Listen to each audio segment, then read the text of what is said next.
வணக்கம் மக்களே, வணக்கம். சற்று முன் கிடைத்திருக்கக்கூடிய ஒரு முக்கியமான தகவல் ஒன்றை பார்க்க போகிறோம். சற்று முன்பு திமுக தலைவர் வீட்டில் சிக்கிய 4000 கோடி கருப்பு பணம், அமலாக்கத்துறை அதிரடி சோதனை. இதை பற்றின தகவல் தான் இந்த ஒரு வீடியோவில் தெளிவாக பார்க்க போகிறோம், துல்லியமாக பார்க்க போகிறோம். இந்த 4000 கோடி கருப்பு பணம் முதல்வர் ஸ்டாலின் வீட்டில் எப்படி கிடந்தது, யார் இந்த தகவல் கொடுத்தது, எல்லா தகவலுமே இந்த ஒரு வீடியோவில் தெளிவாக பார்க்கலாம், துல்லியமாக பார்க்கலாம். அதற்கு முன்பு நமது சேனலுக்கு நீங்கள் புதிய பார்வையாளராக இருப்பதற்கு வாய்ப்புகள் நிறையவே இருக்கிறது. ஸோ முடிஞ்ச அளவுக்கு எல்லாரும் மறக்காமல் நமது சேனலை சப்ஸ்கிரைப் பண்ணிடுங்க. சப்ஸ்கிரைப் பண்ண உடனேயே பக்கத்துலேயே ஒரு பெல் பட்டன் வரும், அதை கிளிக் பண்ணி ஆல் என்ற ஆப்ஷனில் போட்டு வச்சுக்கோங்க. தொடர்ந்து நம்ம வீடியோ போட்டோம்னா உங்களுக்கு நோட்டிஃபிகேஷன் வந்துடும். அதை பார்த்து நீங்கள் தெரிஞ்சுக்கலாம் இன்றைக்கி என்ன அரசியல் நியூஸ், இன்றைக்கி என்ன அரசியல் அப்டேட்டுன்றதை தெளிவாக துல்லியமாக தெரிஞ்சுக்கலாம். ஸோ மறக்காமல் லைக் பண்ணுங்கள், ஷேர் பண்ணுங்கள். ஓகேங்களா? ஓகே, வாங்க வீடியோக்குள்ளே போகலாம்.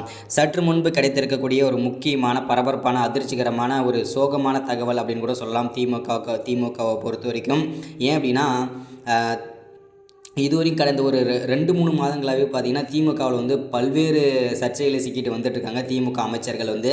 அந்த வரிசையில் வந்து பார்த்திங்கன்னா தற்போது ஃபஸ்ட்டு வந்து பார்த்திங்கன்னா செந்தில் பாலாஜி, அடுத்ததாக வந்து பார்த்திங்கன்னா பொன்முடி, அடுத்ததாக ஏவா வேலு, இந்த மாதிரி பார்த்திங்கன்னா தொடர்ச்சி அடுத்தடுத்த அமைச்சர்கள் வந்து பல்வேறு சர்ச்சைகள்லையும் ஒரு சில அமைச்சர்கள் கைதும் செஞ்சுருக்காங்க இல்லையா. அந்த வரிசையில் தற்போது திமுகவின் தலைவராக இருக்கும் முதல்வர் ஸ்டாலின் வீட்டில் வந்து பண்ணை வீட்டில் 4000 கோடி கருப்பு பணம் கிடந்ததை அமலாக்கத்துறை வந்து அதிரடியாக சோதனை நடத்தி இந்த கருப்பு பணத்தை வந்து முடக்கியிருக்காங்க.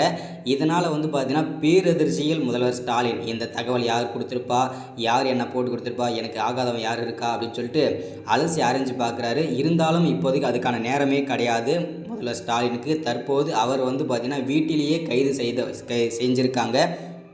இதனால் வந்து பார்த்திங்கன்னா பெரும் பரபரப்பு ஏற்படுது, பெரும் பூகம்பமே அடிச்சிருக்கு திமுகவை பொறுத்த வரைக்கும்.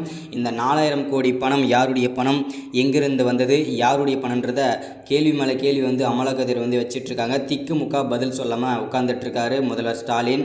அது மட்டும் இல்லாமல் இவருடைய திமுகவின் தலைவராக இருக்கும் பதவி, அதாவது முதல்வர் பதவி வந்து பறிபோனது. ஸோ இதற்கு வந்து பார்த்திங்கன்னா அடுத்த கட்ட நடவடிக்கையாக ஆளுநர் அவர்கள் வந்து துணை முதல்வராக வந்து பார்த்திங்கன்னா அவசரமாக ரெடி பண்ணிகிட்ருக்காங்க. வேறு யார் கொடுப்பாங்கன்னு தெரியாதா? நம்ம பொறுத்த வரைக்கும் பார்த்திங்கன்னா வாரிசு அரசியல் தான்.